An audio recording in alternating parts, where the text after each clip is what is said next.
So forms, right? They are everywhere. And anytime you issue a form, there's basically two things you're trying to do with it. One is to collect information so you can kick off some kind of workflow. You take an action based upon the stuff you receive. The other one really falls into storytelling.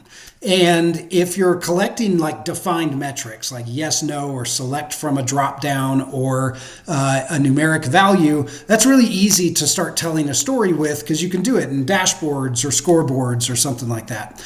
The harder one to tell a story with is to be able to tell a story with narrative text that's been provided. Because there's not always like a defined answer. Sometimes you need to collect kind of open-ended stuff. And that takes a lot of brain power.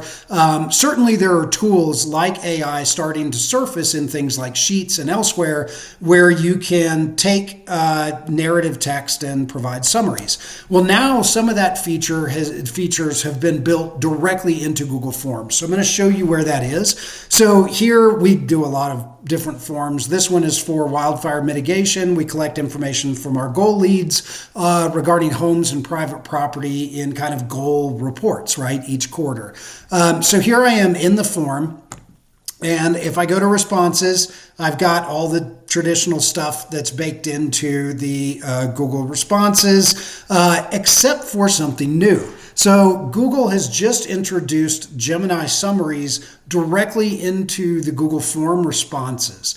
And this is super, super helpful. It basically eliminates the step of the copy and paste or running it on a sheet. You can go directly to your form, and it's essentially generating a summary by kind of major key trends or topic areas of things that were submitted in the narrative text for that question. So that is by question. So here it is, goal measure narrative, and I've got a response summary.